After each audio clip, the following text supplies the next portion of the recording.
ఓం నమ శివాయ. శివ పరమాత్మను తలుచుకుందాము మనసు ద్వారా. దానికి మనం చేయవలసిన సంకల్పాలు: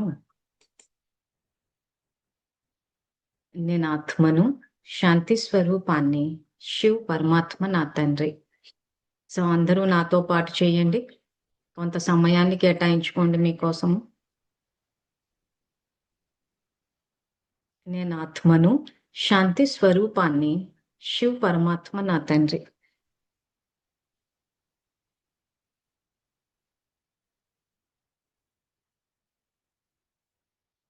నేను ఆత్మను, ప్రేమ స్వరూపాన్ని, శివ్ పరమాత్మ నా తండ్రి.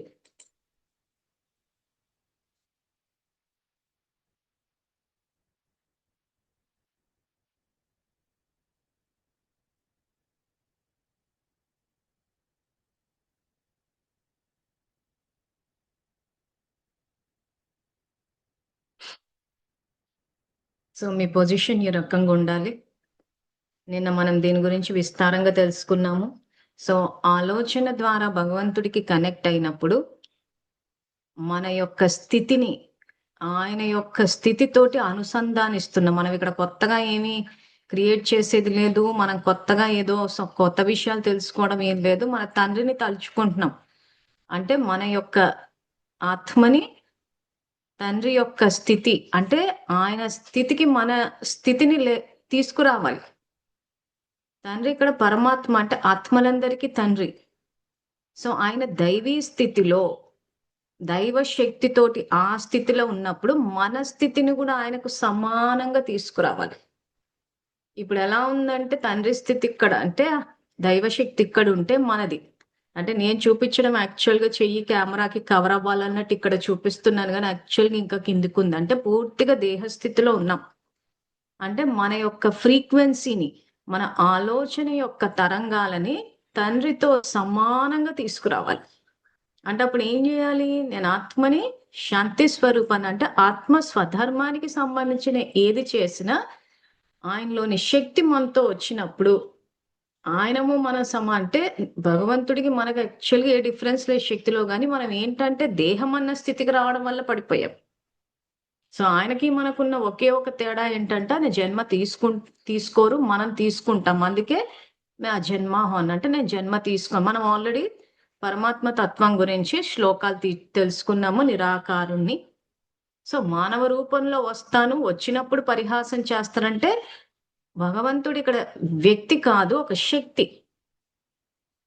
ఆ శక్తి ఆ వ్యక్తుల్లోకి వచ్చినప్పుడు వాళ్ళు ఆయన యొక్క గైడెన్స్ తోటి, ఆయన యొక్క మార్గదర్శనంతో ధర్మాన్ని స్థాపించే కార్యాన్ని నిర్వర్తిస్తారు. దాని గురించి భగవద్గీతలో శ్లోకం ఉంది.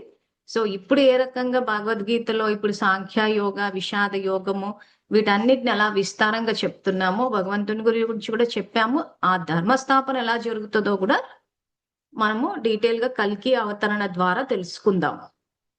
కానీ కల్కి అవతరణ ఇప్పుడు జరిగే ఉంది. ఇది 2025. వీరబ్రహ్మేంద్ర కాలజ్ఞానం గాని, భవిష్య అచ్యుతానంద స్వామి రాష్ట్రం భవిష్య మాలిక గాని, కల్కి అవతరణ అంటే ఓ వ్యక్తి ద్వారా వస్తారు. శంబల అన్న గ్రామం అంటారు. శంబల అంటే మళ్ళీ ప్రతిదీ స్థూలానికి తీసేసుకోవద్దు. మనం స్థూలానికి తీసుకుంటే రాంగ్ ఆన్సర్స్, సూక్ష్మానికి తీసుకుంటే రైట్ ఆన్సర్స్ వస్తాయి. శంబల అంటే నిరాకార శివ పరమాత్మ తోటి సమమైన శక్తి. బల అంటే సమమైన శక్తి గల ఒక వ్యక్తిలోకి వస్తారు. కొన్ని సందర్భం ఇక్కడ ఏం చెప్తారంటే శంబల అంటే శంభూక ఆలయం, అంటే శివుడి యొక్క ఆలయము, దేహాన్ని ఆలయం అంటారు.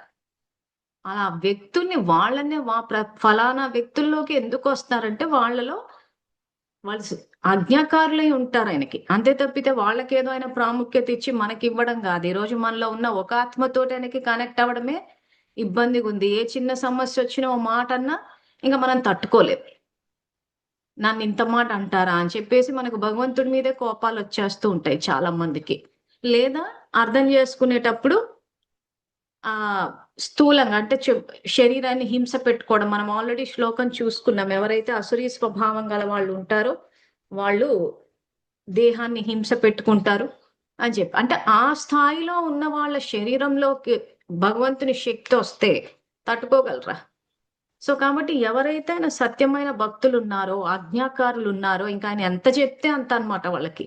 అలాంటి వ్యక్తుల శరీరంలోకొస్తాడు. చాలా మంది భగవంతుడు ఫలానా వాళ్ళ ద్వారా ధర్మస్థాపన అంటే ఈ కల్కి గురించి అంటే వాళ్ళలోకొస్తారు. ఎందుకంటే ఆ శ్లోకంలో క్లియర్‌గా ఉంది. ఆయన వచ్చినప్పుడు పరిహాసం చేస్తారు మానవ రూపంలో వస్తే గుర్తించి. ఎందుకు పరిహాసం చేస్తారంటే అసలు ప్రొసీజరే తెలీదు. అసలు చాలా మందికి భగవద్గీత అనంటే పారాయణం వరకే అర్థమైంది తప్పితే, అర్జునుడికి కర్మక్షేత్రంలో ట్రైనింగ్ అంటే శిక్షణ ఇస్తున్నాడన్న విషయం ఎవరికీ అర్థం కాలే. స విషాద యోగం తర్వాత నెక్స్ట్ సాంఖ్య యోగంలో నువ్వు ఆత్మ అన్న విషయం తెలుసుకో అని చెప్పేసి, యుద్ధం చెయ్యి అంటే మనలో ఉన్న ఆంతరిక అసలు భగవంతుడు ట్రైనింగ్ ఇస్తాడు, శిక్షణ ఇస్తాడన్న విషయాన్ని అర్థం చేసుకోలేనప్పుడు ఏదో భగవంతుడికి ఇంత పూజలు చేసేసి, హుండీలో వేసేసి, ఇంత వండి పెట్టేస్తే పని చేస్తాడన్న ఉద్దేశంతో ఉన్నప్పుడు, ఆయన అలాంటి వ్యక్తుల ద్వారా ఎలా ధర్మస్థాపన చేస్తాడు? అలాంటి వ్యక్తులు ఆయన ఏమైనా సంకేతాలిచ్చినా ఎలా అర్థం చేసుకుంటారు? సో, అందుకోసమని కొంత ప్రత్యేకమైన వ్యక్తులు ఎవరైతే ఆయన ఆజ్ఞాకారులో ఇంకా ఆయన ఎంత చెప్తే అంత ప్లస్ ఆ ధర్మస్థాపన చేసేటప్పుడు ఎన్నో అవమానాలు ఎదుర్కోవాల్సొస్తది.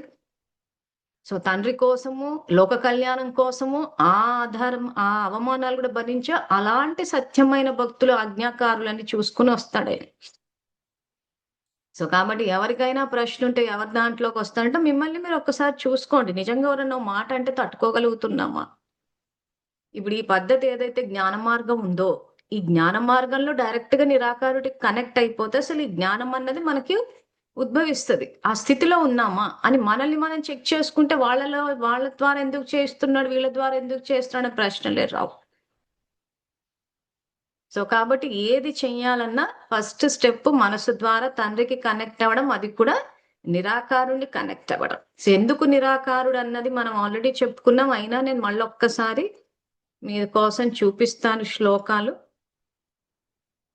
ఎందుకంటే మళ్ళీ మర్చిపోయి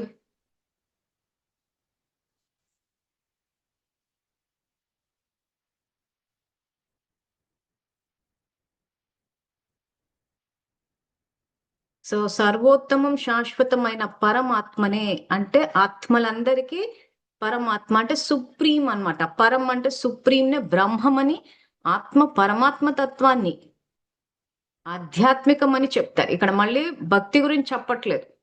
భక్తి గురించి ఎక్కడ చెప్పాడాయన?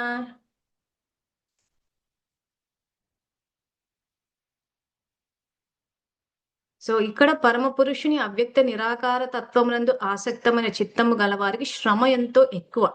ఆ విధానమున ప్రగతి సాధించుటకు దేహదాలకు ఎల్లప్పుడు ఎందుకు ఈ జ్ఞాన మార్గాన్ని టఫ్ అనిపిస్తుందంటే ఇందులో చెయ్యాల్సొస్తది. సో, చెయ్యాల్సొస్తుంది కాబట్టి ఇబ్బంది పడతారందరు.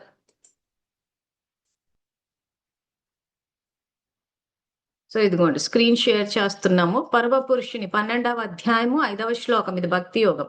పరమపురుషుని అవ్యక్త నిరాకార తత్వమునందు ఆసక్తమైన చిత్తము గల వారికి శ్రమ ఎంతో ఎక్కువ. ఆ విధానమున ప్రగతి సాధించుట దేహదాలకు ఎల్లప్పుడూ కష్టం. ఎందుకు జ్ఞాన మార్గము నిరాకారుని తలుచుకోవడం కష్టమవుతోంది అనంటే, ఒకటి వ్యర్థ సంకల్పాలు. ఆ తర్వాత ఈ జ్ఞాన మార్గంలో ఏమవుతదంటే చెయ్యాల్సొస్తది. అదే భక్తిలో అనుకోండి.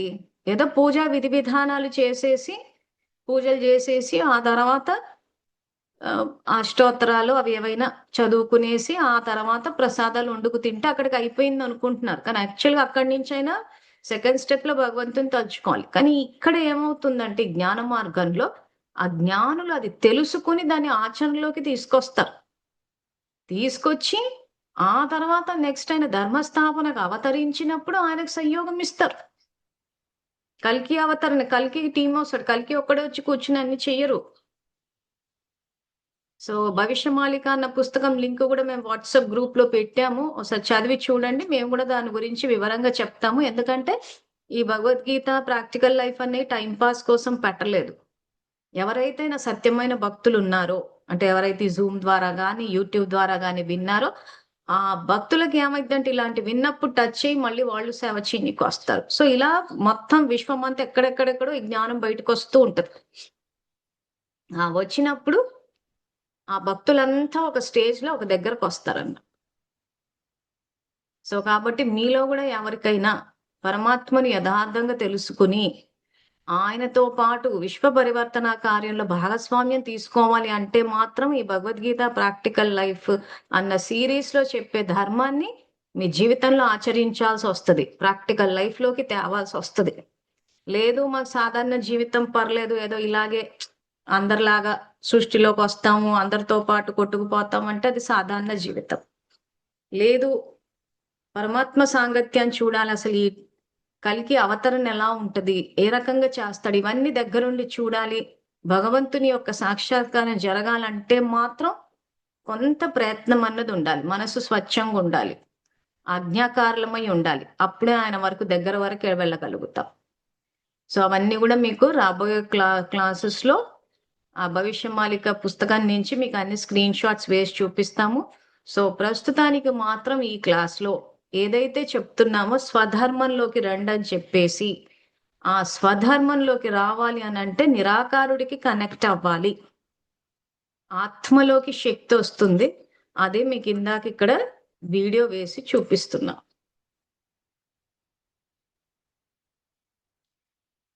సో కాబట్టి మళ్ళీ చేద్దాము. నేను ఆత్మని, ప్రేమ స్వరూపాన్ని, శివ్ పరమాత్మ నా తండ్రి.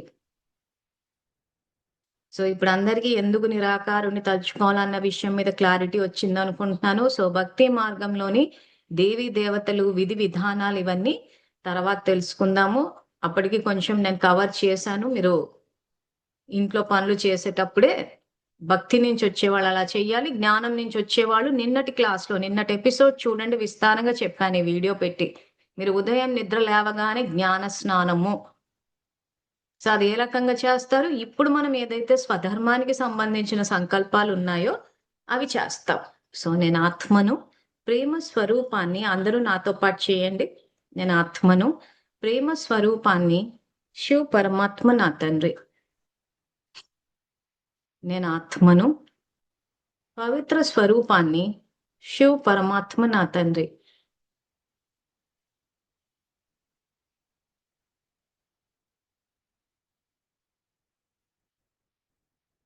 నేను ఆత్మను, జ్ఞాన స్వరూపాన్ని, శివ్ పరమాత్మ నా తండ్రి. సో ఇది ప్రాక్టికల్ లైఫ్ అంటే ప్రతిదీ ఆచరణలోకి తేవాలి. కాబట్టి ఊరికే వింటూ కూర్చోద్దు, అందరూ లోపల ఆలోచనలు చేయాలి. నేను ఆత్మను, సుఖ స్వరూపాన్ని, శివ్ పరమాత్మ నా తండ్రి. సో యూట్యూబ్ చూసేవాళ్ళు వీడియోని ముందుకు జరిపేయొద్దు, ఎందుకంటే మేము చేయిస్తూ ఉంటాము, చెప్తూ ఉంటాము. కాబట్టి కొంచెం సమయాన్ని కేటాయించుకుని 10-10 నిమిషాలు అన్నగన్నా డివైడ్ చేసి వింటూ పోండి. నేను ఆత్మను, సుఖ స్వరూపాన్ని, శివ్ పరమాత్మ నా తండ్రి.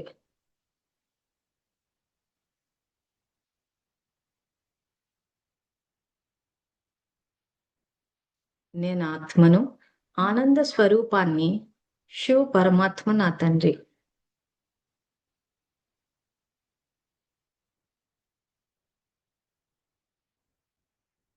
నేను ఆత్మను, శక్తి స్వరూపాన్ని, శివ్ పరమాత్మ నా తండ్రి. నేను శివ పరమాత్మ ఛత్రఛాయలో సురక్షితంగా ఉన్నాను. నా దగ్గర సమయం యొక్క ఖజానా ఉన్నది, నా దగ్గర శక్తి యొక్క ఖజానా ఉన్నది, నా దగ్గర ధనం సమృద్ధిగా ఉన్నది. నేను సఫలతా స్వరూపాన్ని, సఫలత నా జన్మసిద్ధ అధికారము. సో వీడియోని ప్లే చేస్తున్నాను నేను.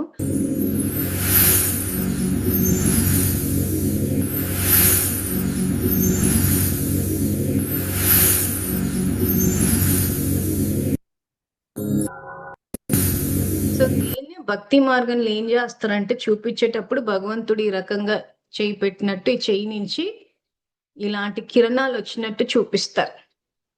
సో అది భగవంతుని యొక్క అనుగ్రహము అన్నట్టు భక్తిలో అర్థం చేసుకుంటాం. సో అనుగ్రహం అంటే ఏ రకంగా అనుగ్రహిస్తారు, మనకి జ్ఞానం యొక్క ప్రకాశాన్ని, శక్తినిస్తారు. అందరు ఎట్లా అర్థం చేసుకున్నారంటే మనం అలా తలుచుకుంటే ఆయన అలా వచ్చేసి అలా మనం కోరినే అన్ని ఇచ్చేస్తూ పోతుంటారు అని కాదు. అది మనం కర్మ ఫిలాసఫీ ప్రకారం అవి వచ్చేస్తాయి. వచ్చిన తర్వాత వాటిని నిలబెట్టుకోగలుగుతామా? అహంకారానికి లోను కాకుండా వినయ విధేయతలతోటి ఉంటామా? నిజాయితీతోటి ఉంటామా? ఉంటేనే అవి మల్టిప్లై అయితే, లేకపోతే తరిగిపోతాయి. సో కాబట్టి దానికి ట్రైనింగ్ ఇవ్వడానికి వస్తాడు. సో మనం ఇప్పటివరకు ఏం నేర్చుకున్నాము? సాంఖ్యయోగల ఆత్మాన స్థితిలో ఏ రకంగా మన కార్య వ్యవహారాలు చేసుకోవాలి. ఉదయమే లేచి ఫస్ట్ జ్ఞాన స్నానం, ఫస్ట్ తండ్రిని తలుచుకోవడానికి నేను ఆత్మని శాంతి స్వరూపానన్న సంకల్పాన్ని ఫస్ట్ చేస్తాము. ఆ తర్వాత శివ పరమాత్మ నా తండ్రికి కనెక్ట్ అవుతాము. సో అంటే ఫస్ట్ ఆలోచన అదే ఉండాలి. సో మొట్టమొదట లేచి ఆలోచన చేస్తే ఇంకా రోజంతా అదే మా స్థితి మనకి మెయింటైన్ అవుతుంది. ఆ తర్వాత జ్ఞాన స్నానము, ఆ తర్వాత నాలోని శాంతి యొక్క దివ్య కిరణాలు ఈ ఇల్లంతా వ్యాపిస్తున్నాయి అని చెప్పి ఓసారి సంకల్పం చేయండి. ఇంటి యొక్క వాతావరణాన్ని అంతా ఊడ్చేస్తారు. ఆ తర్వాత ఇంట్లో ఇల్లు శివాలయము, కుటుంబ సభ్యులు సేవా సంబంధీకులు, కర్మ సంబంధీకులు కాదు. మీరు ఎక్కడో సేవ చేశారు కాబట్టి మీకు కుటుంబం వచ్చింది రోజు. సేవ చెయ్యకపోయింటే ఆశ్రమాల్లో ఉండేవాళ్ళు. కుటుంబాలు లేక కుటుంబం కోసం అల్లాడిపోతూ ఉంటారు. సో వీళ్ళంతా ఎవరు? సేవా సంబంధీకులు. దీన్ని మనం మల్టిప్లై చేసుకోవాలి. ఇప్పుడు మనకున్న ఈ పుణ్యం ద్వారా ఏవైతే మన కుటుంబం వచ్చిందో, భగవంతుడు ఇచ్చే సంపదల్లో మనకి కుటుంబము, వ్యక్తులు, ధనము, సో ఇవన్నీ వచ్చాయి సంతం. సో వీటిని మనం ఏంటంటే ఇప్పుడు సేవ చేసి దాన్ని మల్టిప్లై చేసుకోవాలి. దీన్ని మనం కర్మ, ఇది ఇంకా నేనే చేయాలని పెట్టాలంటే మైనస్ అవుతుంది. సో మన కర్మని మనం మైనస్ చేసుకుంటామో మల్టిప్లై చేసుకుంటామో అన్నది మన చేతుల్లోనే ఉంది. సో చేతుల్లో అంటే మళ్ళీ స్థూలానికి వెళ్ళిపోద్దు, మనం చేసే కర్మల్లోనే ఉంది. సో కాబట్టి ఇప్పుడు ఇంకోటి మనం తెలుసుకోవాల్సింది ఏంటంటే, ఈ రకమైనవి చేసేటప్పుడు ఎక్స్పెక్టేషన్స్ అంటారు చూసారా, ఇవ్వడమే జీవన విధానం ఇక్కడ. ఇప్పుడు మీకు స్టార్టింగ్ కాబట్టి ఈ రకంగా సంకల్పాలు చేయమని చెప్తున్నాం కానీ, ఇప్పుడు చిన్నపిల్లలకు నడవడానికి రానప్పుడు ఆ 3 చక్రాల బండిని పట్టుకొని నడుస్తారు. అంటే ఒక ఆధారాన్ని తీసుకుని నడుస్తారు. పెద్దగా అయిన తర్వాత అది అవసరం లేదు. ఎందుకు? వాళ్ళు నేర్చేసుకున్నారు కాబట్టి సహజంగా నడుస్తారు. ఇది అంతే. మీరు ఇప్పుడు ఇంకా కొత్తే కాబట్టి నాలోని శాంతి యొక్క దివ్య కిరణాలు ఇల్లంతా వ్యాపిస్తున్నాయి, నేను ఆత్మని శాంతి స్వరూపాన్ని సంకల్పాలు చేయండి అని చెప్పి ఆ రకంగా చెప్తున్నాం. కానీ ఒక స్టేజ్ లో మీ స్థితి ఎంత శాంతిగా అయిపోవాలి అని అంటే, మీకు నిరంతరం ఆ శాంతి ఎక్స్పీరియన్స్ చేయాలి. అప్పుడు మీ నుంచి ఆ కిరణాలన్నీ మీ ఇల్లంతా వ్యాపిస్తూ ఉంటాయి. సహజ స్థితి నిరంతర సేవాదారులు అంటే నిరంతరం మీరు శాంతిలో ఉంటారు. మీ నుంచి శాంతి వెళ్తూ ఉంటది. మీరు నిరంతరం మీ యొక్క ఆత్మ యొక్క స్వధర్మం ప్రేమతో ఉంటారు, సంతోషం ఉంటారు, సుఖం ఉంటారు, జ్ఞాన స్థితులు ఉంటారు. సో మీ నుంచి ఆ తరంగాలు వెళ్తూ ఉంటాయి. ఇంకా దానికంటూ ప్రత్యేకించి కూర్చుని చేయాల్సిందంటూ ఏమీ ఉండదు. సహజంగా వెళ్ళిపోతారు. ఇది యాక్చువల్‌గా జీవించే విధానము, సహజ విధానము, సులువైన విధానం. కానీ ఈ ప్రాసెస్‌లో మనకేమైపోతుందంటే నేర్పించేటప్పుడు చేసుకుంటూ అవతల వాళ్ళు మారారా అని చూడడం ఒకటి. ఆ తర్వాత నేను ఇంత చేస్తుంటే వాళ్ళు నన్ను తిరిగి అంటే ఈ శాంతి, ప్రేమ అనే వీటన్నిటిని ఎవరి దగ్గర నుంచో ఎక్స్‌ట్రాక్ట్ చేయాలి, ఎవరి దగ్గర నుంచో అది రావాలి అన్న ఆలోచనలుంటున్నారు. అది మన స్వధర్మం అది. ఈ పాయింట్ అందరూ జాగ్రత్తగా వినండి. ఎందుకంటే అందరూ రాంగ్ స్టెప్ ఇక్కడే వేస్తున్నారు. సేవలు చేయమంటే, ఈ రకంగా చేయమంటే చేస్తున్నారు. వరదానాలు ఇవ్వమంటే ఇస్తున్నారు. మేము నేర్పించాం వరదానాలు ఇవ్వడము. గ్రూప్‌లో గూడా, వాట్సాప్ గ్రూప్‌లో గూడా ప్రతిరోజు పొద్దున 5 గంటలకు ఒక వరదానం పోస్ట్ చేస్తున్నాం. అందరికి ఇవ్వమని చెప్పాం. సో అందరికీ యూట్యూబ్ ద్వారా చూసే వాళ్ళందరికీ వాట్సాప్ గ్రూప్‌లో చేరమని చెప్పడానికి కారణం అదే. ఎందుకంటే రోజు మీకు మీ ప్రతి ఆలోచన ఒక వరదానం అయిపోవాలి. దానం అంటే మన దగ్గర ఉన్నది ఇవ్వడం, వరదానం అంటే అవతల వాళ్ళకి అవసరం ఉన్నది ఇవ్వడం. ఈరోజు అవతల వారికి అవసరం ఉన్నది ఏంటి? శక్తే. సో కాబట్టి అది ఇవ్వాలి.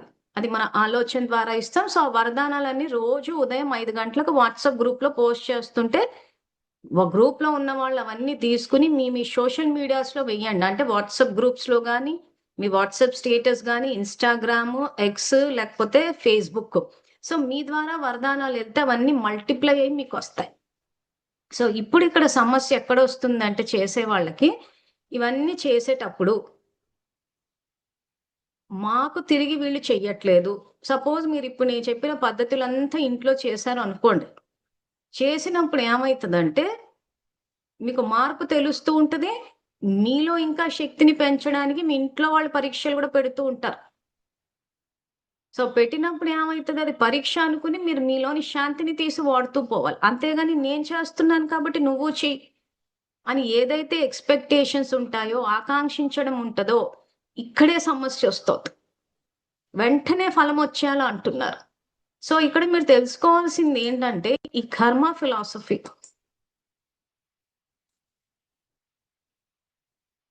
ఇక్కడ స్క్రీన్ మీద వేసి చూపిస్తున్నా. సో ఏ బీజాన్ని అయితే నాటుతామో అదే ఫలం వస్తుంది. సో ఈ రోజు మీరు ఈ రకంగా మేము చెప్పిన చేసి మీరు గనక శాంతి వ్యాపింప చేస్తుంటే మీకు తిరిగి వస్తుంది. ఫస్ట్ ఆఫ్ ఆల్ మీరు ఎక్స్పీరియన్స్ చేస్తారు, మీరు వరదానాలు ఇస్తారు, మీకు మల్టిప్లై అయ్యి వస్తుంది. కానీ ఇక్కడ ఎవరికి సహయోగం ఇస్తారనుకోండి, మీ ఇంట్లో వాళ్ళకి సేవ చేసి, మీకు తిరిగి ఇంట్లో సమస్యలన్నీ ఇంట్లో వాళ్ళతోటే ఉంటాయి. అందరికి బయట వాళ్ళు వచ్చి మన అయితే ఏమన్నారు, అది తర్వాత సీన్.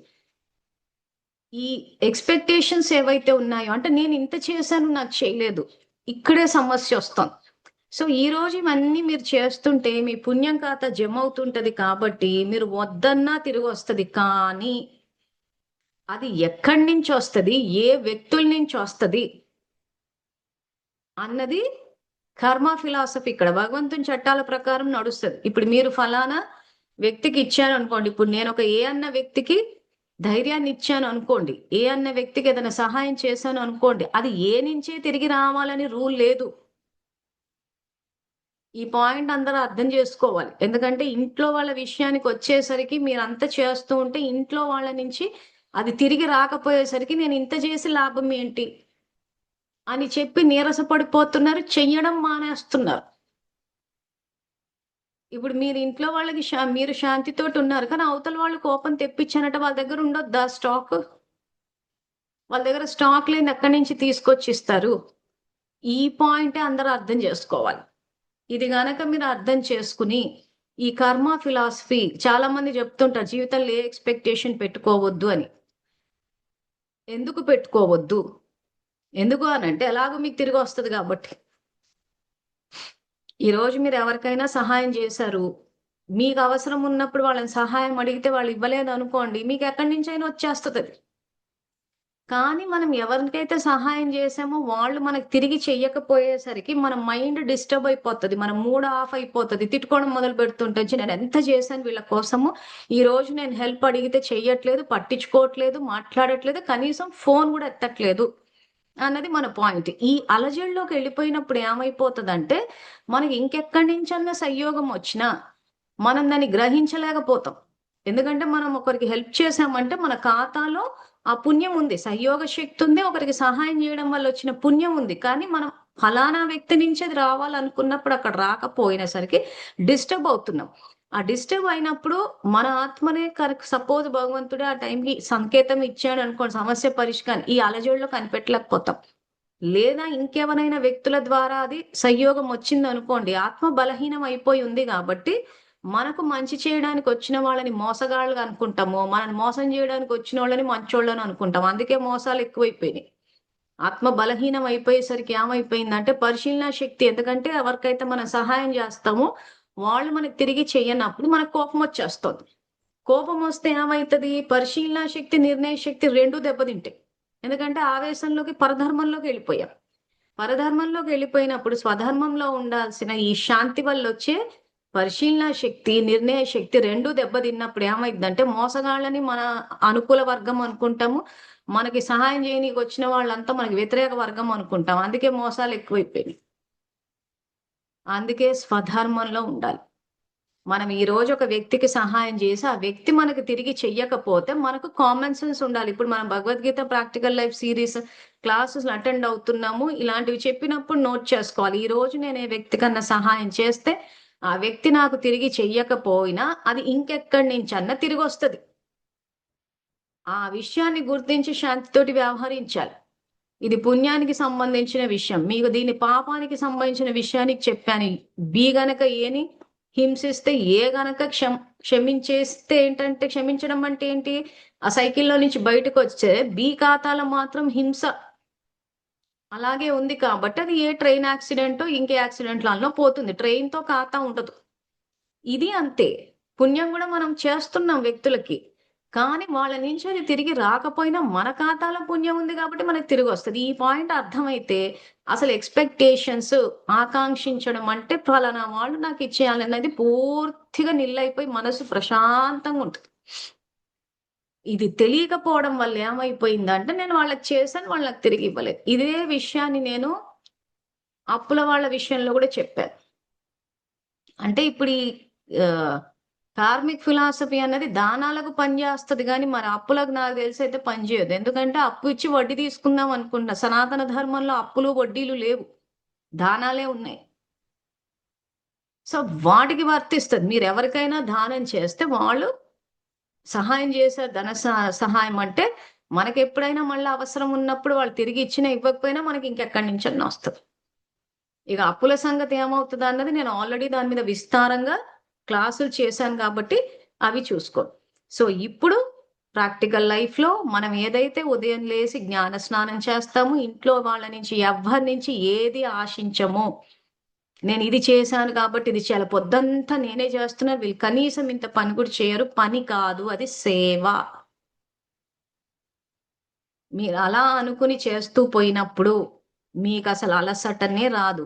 మీకు అలసట వస్తుంది కాబట్టి మీరు మీ ఆలోచన వల్ల మీకు అలసట వస్తుంది. నేను ఇంత చేస్తుంటే వీళ్ళు ఏం చేస్తారు? నా ఇంటి పని మొత్తం నేనే చేస్తున్నాను.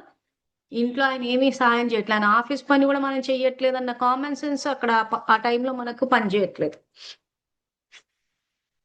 సో, ఇట్లా కొన్ని విషయాలు ఆలోచిస్తూ పోతూ ఉంటే మనకే అర్థమవుతది. ఆ తర్వాత ఆఫీస్ పని చేసొచ్చి ఇంట్లో నువ్వేం పని జేస్తున్నావు పొద్దంతా ఖాళీయే గదా! అని అవమానిస్తూ ఉన్నారు. ఖచ్చితంగా అవమానాలన్నీ తిరిగొస్తాయి. ఎందుకంటే ఇంట్లో జరుగుతున్న పని గాదు సేవ. చేస్తూ పోతుంటే అలా ఉంటది కంటిన్యూయస్. సో, సేవ చేసే వాళ్ళకి గౌరవం ఇస్తే, సేవ జేసేవాళ్ళు ఇంకా ఇచ్చేస్తారు. తర్వాత ఇంట్లో ఈ రకంగా మీరు ఉదయం లేచి జ్ఞాన స్నానం చేసి, తండ్రిని తలుచుకుని జ్ఞాన స్నానం జేసి, ఇల్లంతా వాయుమండలాన్ని ఊడ్చేసి, ఆ తర్వాత భగవంతుడి కోసం వండుతున్నామని చెప్పి వండుతారు. సేవా సంబంధీకులము చెప్పాను గదా! మనం సేవ చేసుకున్నందుకే మనకి ఈరోజు కుటుంబం వచ్చిందని. సో, ఆ సేవా సంబంధీకులతోటి చేస్తాము. ఏ వాళ్ళ నుంచి ఏది ఆశించము. ఆ తర్వాత ఇంట్లో పిల్లలు ఆజ్ఞాకారులని చెప్పేసి గూడా మనం ఏదైతే నేర్చుకున్నామో అది చేస్తాము. భయపెట్టము. ఇంట్లో మీరు పొద్దున లేచి నాలోని శాంతి వ్యాపించిందని జెప్పి, ఆ తర్వాత ఇంట్లో వాళ్ళని విసుక్కుని, భయపెట్టేసి, చేసేసి మళ్ళీ ఇల్లంతా చెత్త చెత్త చేసుకోవద్దు. మనం మామూలుగా ఇల్లు ఒకసారి ఊడ్చిన తర్వాత దాన్ని ఎవరైనా చెత్తేస్తారా? ఇప్పుడే ఊడిస్తే మళ్ళీ చెత్తేసారా అనిపిస్తది. సో, మనమే ఊడ్చేసి, మనమే దాన్నంతా మళ్ళీ భయము, కోపము, ఆవేశము, విసుగు, హడావుడి, టెన్షను అని మొత్తం ఈ చెత్తంతా యేసుకున్నామనుకోండి, పొద్దంతా చెత్తలో కూర్చుంటే జీవితం ఎలా ఉంటది? ఖచ్చితంగా దుర్గంధభరితంగానే ఉంటది. సో, కాబట్టి ఆ విషయం మీద గమనం ఉంచి చేసుకోవాలి. మన దగ్గర సమయం అన్న ఖజానా ఉంది కాబట్టి ఎంత టైం పడతది మనకు పని జేసుకోవడం అన్నది లెక్క బెట్టుకుని కాలిక్యులేట్ చేసుకొని దానికి తగ్గట్టు లేవాలి. అంతేగాని మనకు పొద్దున 2 గంటలు టైం పడతది. మొత్తం అంతా రెడీ అవ్వడానికంటే మనం అరగంట ముందు లేచి 2 గంటల పనంతా కంప్లీట్ చేసేసి హడావిడి పడుతుందంటే ఇంక అంతకన్నా తెలివి తక్కువతనం ఇంకోటి లేదు. ఆ ప్లానింగ్ అన్నది ఉండాలి. ప్లస్ ఈ రకంగా చేస్తూ పోతే ఏమైద్దంటే మీకు అలసట అన్నది రాదు. ఆ తర్వాత కుటుంబ సభ్యులు, సేవా సంబంధీకులు, ఆ తర్వాత ముఖ్యంగా భర్త విషయానికొచ్చేసరికి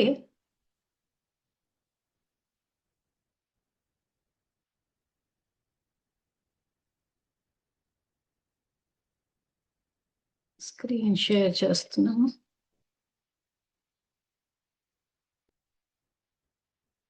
ఈ సంకల్పం చేయాలి. ఇది ప్రాక్టికల్ లైఫ్. ఇప్పుడు అర్జున విషాద యోగం నుంచి అందుకే మేము ఎగ్జాంపుల్స్ ఇచ్చేటప్పుడు అందరికి అదే చెప్తున్నాము. మా ఇంట్లో అయితే ఇలా జరగదండి అనొద్దు. ఎవరి ఇంట్లో అయితే విషాదం ఉందో సంబంధాల పరంగా వాళ్ళకి చెప్తున్నాం. సో, భగవద్గీత విషాద యోగం నుంచి స్టార్ట్ అయింది కదా! సో, కాబట్టి మేమిచ్చే ఉదాహరణలు కొంతమందికి వర్తించొచ్చు, కొంతమందికి వర్తించకపోవచ్చు. సో, ఇక్కడ మన సంబంధాల్ని సరిదిద్దాలి అనంటే ముందు సాంఖ్యయోగ. దీని ప్రాక్టికల్ లైఫ్. అంటే ఏం జేయాలి? నేను ఆత్మ అన్న విషయాన్ని తెలుసుకున్నాము. సో, దాన్ని ప్రాక్టికల్‌కి తెచ్చేటప్పుడు ఆత్మకు తండ్రి పరమాత్మ, ఆత్మకు టీచరు పరమాత్మ, ఆత్మకు శిక్షణ, ట్రైనింగ్ ఇప్పుడు ఏదైతే భగవద్గీత ట్రైనింగ్ నడుస్తోందో అర్జునుడికి అంటే మనకిస్తుంది. సో ఎవరికి వాళ్ళు భగవంతుడు స్వయంగా తమకే చెప్తున్నారు వ్యక్తిగతంగా అన్న ఆలోచనతోటి చదువుకుని ట్రైనింగ్ తీసుకోవాలి. సో ఆయన ఫస్ట్ అర్జునుడికి అక్కడ చదువు చెప్పి ఆ తర్వాత కర్మక్షేత్రంలో రథసారథి యుద్ధం కూడా చేయించాడు. అంటే ఏంటి, థియరీ చెప్పాడు, తర్వాత ప్రాక్టికల్ ట్రైనింగ్ ఇచ్చాడు. సో టీచర్ గా థియరీ చెప్తాడు, ఆ తర్వాత ఆయన ట్రైనర్ గా శిక్షకుడిగా కూడా మనకి అక్కడ కర్మక్షేత్రంలో పరిస్థితులు వచ్చినప్పుడు మనకి గైడెన్స్ కూడా ఇస్తారు. సో ఇప్పుడు సంబంధాల విషయానికి వచ్చేసరికి ఆయనే తండ్రి, ఆయనే టీచరు, ఆయనే శిక్షకుడు, ఆయనే మనకు జీవిత భాగస్వామి. అంటే మన జీవితంలో భాగస్వామ్యం తీసుకుంటాడు, పార్ట్నర్. సో పార్ట్నర్షిప్ లో ఏమవుతుంది, అన్ని కలిసి చేసుకుంటాం. సో ఈ సంబంధం కూడా ఆయనతో జోడించాలి. సో అప్పుడు ఏమవుతుంది, శివ పరమాత్మ నాకు జీవిత భాగస్వామి. సో ఆధ్యాత్మికత అంటే భగవంతుణ్ణి చేరుకోవడం కాదు, ఆయనతో పాటు కలిసి జీవించి చేతిలో చెయ్యేసి అడుగులో అడుగు వేసి నడవడం. అప్పుడు జీవితం ఎలా ఉంటుందో చూడండి. సో ఇవన్నీ ఆత్మకు సంబంధించిన సంబంధాలు. సో మన శరీరం సంబంధించి స్థూలమైన తల్లిదండ్రులు ఉంటారు, సంబంధీకులు ఉంటారు, టీచర్లు ఉంటారు, శిక్షకులు ఉంటారు, భర్త భార్య పిల్లలు వీళ్ళంతా ఉంటారు. కానీ ఇది ఆత్మకు సంబంధించిన జ్ఞానం. ఆత్మకు సంబంధం, ప్రతి సంబంధం తండ్రితో ఉంటుంది. ఎప్పుడైతే ప్రతి సంబంధం తండ్రితో జోడిస్తామో ఆ శక్తి వచ్చినప్పుడు దాన్ని అందరికీ పంచుతాం. ఇంతే సబ్జెక్ట్, ఇంతకు మించి లేదు. ఇది అర్థమైందంటే అన్ని సంబంధాలు సెట్ అయిపోతాయి. సో ఇప్పుడు ఇది ప్రాక్టికల్ లైఫ్ లో, ఇప్పుడు స్క్రీన్ మీద ఇది వేస్తున్నాం చూడండి. శివ పరమాత్మ నాకు జీవిత భాగస్వామి మరియు స్నేహితుడు. సనాతన ధర్మంలో ఉన్న గొప్పతనం ఏంటంటే భగవంతుడు అన్ని పాత్రలు ఆత్మకి స్నేహితుడు. కన్ఫ్యూజ్ అవ్వద్దు, శరీరంతో ఉన్న సంబంధాలు ఆత్మకున్న సంబంధాలు. సో ఆత్మకు ప్రతి సంబంధం పరమాత్మతో ఉంటుంది. పరమాత్మనే తండ్రి, టీచరు, శిక్షకుడు, జీవిత భాగస్వామి, స్నేహితుడు, అన్ని సంబంధాలు ఆయనతో ఉన్నాయి. సో ఎప్పుడైతే మనం ఈ సంకల్పం చేస్తామో ఆయన నాకు జీవిత భాగస్వామి, స్నేహితుడు అన్నాం, అప్పుడు ఆ స్నేహం అన్న దైవీ గుణం మనలో ఎమర్జ్ అవుతుంది. ఆ స్నేహం అన్న దైవీ గుణం మనలో ఎమర్జ్ అయినప్పుడు, ఉద్భవించినప్పుడు, ఎమర్జ్ అన్నది ఇంగ్లీష్ పదము, ఉద్భవించిన తెలుగులో, మనలో అది పైకి వచ్చినప్పుడు దాన్ని పంచుతూ ఉండాలి. పంచుతూ ఉంటే మల్టిప్లై అవుతూ ఉంటది. సో అప్పుడు ఏమవుతుంది, భార్యకి భర్త స్నేహితుడు అవుతాడు, స్నేహాన్ని పంచాలి. భర్తకు భార్య ఏమవుతుంది, స్నేహితురాలు అవుతుంది, స్నేహాన్ని పంచాలి. ఇంతే అక్కడ జరగాల్సింది.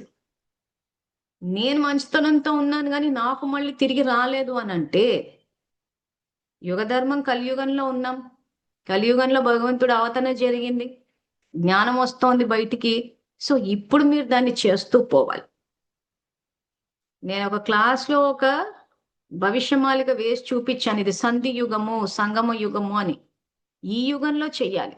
సో కొంచెం ఓపిక్గా వినండి, కన్ఫ్యూజ్ కావద్దు. మొత్తం సబ్జెక్ట్ అంతా నేను ఒక ఎపిసోడ్లో చెప్పలేను కాబట్టి కంటిన్యూటీ పెట్టి చూడాలి. సో ఇప్పుడు కనుక మీరు చేసుకుంటే మీ రాబోయే జన్మలన్నీ మీ వచ్చే కుటుంబ సభ్యులంతా స్నేహంతో ఉంటారు. సో ఇప్పుడు చక్కబడుతుంది పరిస్థితి, మీరు రాబోయే జన్మలు కూడా ఆ రకంగా కుటుంబ సభ్యులంతా స్నేహంతో ఉండేవాళ్ళు వస్తారు.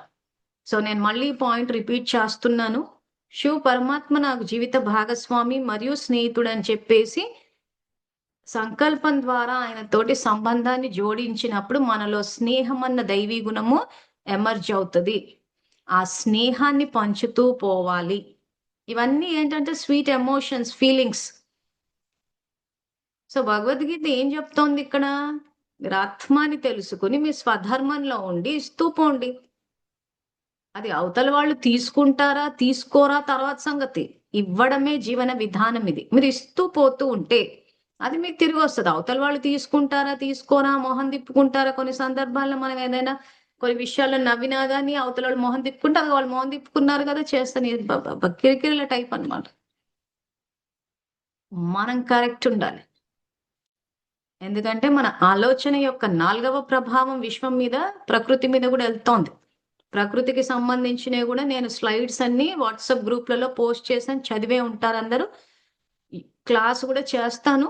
కానీ ఏమంటే అందులో కూడా అదే వేసాం. మన ఆలోచనలు వెళ్తున్నాయి తరంగాలు విశ్వంలోకి. సో వెళ్తున్నప్పుడు ఏమవుతుందంటే అవి మనకి తిరిగి మళ్ళీ మల్టిప్లై అయ్యి వస్తున్నాయి. కాబట్టి మనం ఇస్తే వాళ్ళు ఇచ్చారా, ఈ ఎక్స్పెక్టేషన్ ఆశించడం అన్నది ఆపాలి. తర్వాత తండ్రిని ఈ రోజు మనం ఎవరికైనా ఏదైనా ఇవ్వాలి అని అంటే మనలో ఆ దైవీ గుణం ఉండాలి. సో ఈ రోజు మనం స్నేహాన్ని పంచాలి అని అంటే మనసు ఒప్పుకోవట్లేదు. నాకు గౌరవం ఇవ్వనప్పుడు రెస్పెక్ట్ ఇవ్వను, నేనెందుకు చేయాలి? నన్ను మెచ్చుకోలేదు, నేనెందుకు చేయాలని చెప్పి మొత్తం అంతా మైనస్‌లో ఉన్నాం. సో ఇప్పుడు ఆత్మని ఆ స్నేహం అన్న దైవీ గుణంతో నింపుకోవాలి. నింపుకోవాలి అనంటే ఎక్కడి నుంచి నింపాలి? శివ భగవానుడి నుంచి నింపాలి. ఎలా నింపాలి? ఈ సంకల్పం ద్వారా నింపాలి. సో ఇప్పుడు చెయ్యండి. ఇప్పటి వరకు ఒక రకంగా చెప్పాలంటే మా ఇంట్లో పట్టించుకోరు, గౌరవం ఇవ్వరు, ఆఫీస్‌కి పోతే బాస్ తిడితే చేస్తాను. అంత మైనస్‌లో నడుస్తోంది. సంతోషం లేనట్టు. సో ఇప్పుడు మొదలుపెట్టా. పెట్టి చేస్తూ పోతుంటే ఎంత టైం పడతది భగవాన్ శక్తి నింపడానికి? ఒక్క సెకండ్‌లోనే నిండిపోతది. ఆ తర్వాత మీరు ఇస్తూ ఉంటే అది మల్టిప్లై అవుతది. మీరు ఇవ్వకపోతే అది మళ్ళీ తరిగిపోతూ ఉంటది. సో ఆ రకంగా మనం ఆత్మలతోటి కనెక్షన్ పెట్టుకుని, పరమాత్మతోటి పెట్టుకుని ఆయన నుంచి వచ్చిన దివ్య గుణాలు, శక్తులు, గుణాలు సందర్భానికి తగ్గట్టు శాంతిని గుణం అని అంటారు. ఒకరికి ఇవ్వాల్సి వచ్చినప్పుడు శాంతి శక్తిని ఇస్తున్నాము అంటారు. కన్‌ఫ్యూజ్ అవ్వద్దు. శాంతి ఇంతకు గుణమా, శక్తా అని చెప్పి సందర్భానికి తగ్గట్టు ఉంటది. సో గుణాల విషయానికొచ్చేసరికి నాలో శాంతి అన్న గుణం ఉంది అంటాం చెప్పేటప్పుడు. ఒకరికి ఇచ్చేటప్పుడు ఏమంటారు? శక్తి అని కూడా అనొచ్చు. సో శాంతి యొక్క శక్తి. అందుకే ఎవరైనా క్రోధంతో ఉన్నారనుకోండి, సో వాళ్ళకి ఏం కావాలి? శాంతి యొక్క వాళ్ళలో శాంతి యొక్క గుణం లేదు. సో మనం ఆ శాంతి యొక్క శక్తిని ఇవ్వాలి.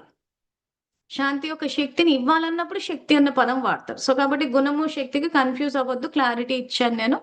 సో ఈ రకంగా కుటుంబం విషయంలోకొచ్చేసరికి ఇప్పుడు స్టార్ట్ చేయాలి దీన్ని. చేస్తూ పోతూ ఉంటే వర్తమానంలోనూ మీకు రిజల్ట్ కనిపిస్తది. వచ్చే జన్మల్లోకి కూడా, ఎందుకంటే రికార్డింగ్ మీ ఆత్మలో అవుతోంది కాబట్టి, వచ్చే కల్పంలో మీ రాబోయే జన్మలకు కూడా స్నేహంతో ఉండే కుటుంబ సభ్యులే వస్తారు. సో అవగాహన కోసం ఇలా రకరకాల స్లైడ్స్ చేశాము. ఈ స్లైడ్స్ కూడా గ్రూప్‌లో పోస్ట్ చేస్తాము. చేసినప్పుడు కాస్త చూసి ఉదయం లేవగానే ఈ సంకల్పం చెయ్యాలి. సో చేసినప్పుడు మరి ఆ ఇంట్లో కుటుంబ సభ్యులు స్నేహంగా ఉంటారా? పిల్లల విషయానికి వచ్చేసరికి పిల్లలు కూడా స్నేహితులు. ఎందుకంటే ఆత్మాన్న స్థాయిలో అందరూ సమానమే. మనం శరీరాన్ని చూసుకుని, వయసు చూసుకుని ఆధిపత్య ధోరణిలోకి రావద్దు. ఆధిపత్య ధోరణిలోకి వచ్చేసి ప్రతీది కంట్రోల్ అని కోపాలు కంట్రోల్ అనేసరికి బీపీ, షుగర్‌లు వచ్చేస్తున్నాయి. ఆరోగ్యాలు పాడైపోతున్నాయి. ఎప్పుడైతే ఆత్మాన్న స్థితిలోకి వచ్చి అంతా సమానము, భగవంతుడిచ్చిన ప్రాప్తి ఇది, భగవంతుడిచ్చిన కుటుంబము, భగవంతుడిచ్చిన పిల్లలు ప్రాప్తులు అని అనుకున్న రోజున అసలు స్థితి స్థిరంగా అయిపోతది. ప్లస్ మీరు ఏదైతే సేవ ఇంట్లో చేస్తున్నారో, ఏదైతే ఆఫీసుల్లో చేస్తున్నారో అదంతా సేవ అనుకుని చేసేస్తే ఆటోమేటిక్‌గా మీ స్థితి స్థిరంగా అయితది. పుణ్యం కూడా జమ అవుతది. తర్వాత ఇక్కడ తెలుసుకోవాల్సిన ఇంకొక విషయం ఏంటంటే, ఇంట్లో పని చేస్తుంటారు. చేసేటప్పుడు చేతిలో ఏ పనున్నా చేసినా అక్కడ వ్యక్తులకు ఏదైనా అవసరం ఉన్నప్పుడు దానికి ఎక్కువ ఫస్ట్ ప్రయారిటీ ఇవ్వాలి.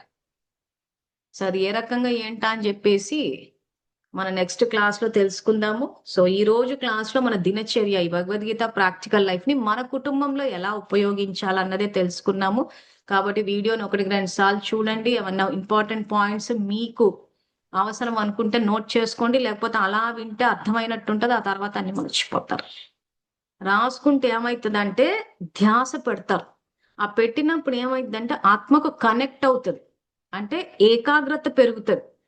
సో ఆ తర్వాత మళ్ళీ ఎప్పుడైనా మొత్తం వీడియో అంతా మళ్ళీ చూడలేరు కాబట్టి, ఆ బుక్ తీసుకుని ఆ పాయింట్స్ చూసేసుకుంటే ఏమైద్దంటే మీకు గుర్తుంటది. ఆ సమయానికి చేయగలుగుతారు. లేకపోతే ఇంట్లో మళ్ళీ సమస్య రాగానే ఈయన స్నేహితుడేంటి, ఈమె స్నేహితురాలేంటి, చెప్పేటోళ్ళన్నీ ఇట్లా చెప్తారన్నట్టు ఉంటది. చెప్పేది కరెక్టే చెప్తున్నాం మేము. స్నేహితులుగా ఉండండి అని చెప్పి. కానీ ఆ సమయానికి మీరు మర్చిపోయినప్పుడు మళ్ళీ అమ్మ నా కర్మ ఇది, నాకు అది పొద్దంతా ఈ పనితోనే సరిపోతుందంటారు. కాదు, అది శివాలయము. అందులో మీరు సేవ చేస్తున్నారు. సో ఇంకా మన ఇంట్లో భగవద్గీతని ఏ రకంగా ప్రాక్టికల్ లైఫ్‌లోకి తీసుకురావాలో మళ్ళీ రేపు తెలుసుకుందాము. సో వీటన్నిటిని ప్రాక్టికల్‌గా, ఇది థియరీ ఇప్పుడు నేను చెప్పింది. సో మీరు ఆచరించి చూడండి. భగవంతుడు ఎంత సహజమైన, సరళమైన పద్ధతిని చెప్పారు. మనకు ట్రైనింగ్ ఇస్తున్నారు. ఆచరిస్తే జీవితం ఇంకెంత అందంగా ఉంటదో మీరు అదంతా అనుభవంలోకి తెచ్చుకోవాలన్న శుభకామనతోటి ఈరోజు క్లాస్ సమాప్తి చేస్తున్నాను. మళ్ళీ రేపు కలుద్దాము. అంతవరకు థాంక్ యూ. ఓం నమః శివాయ.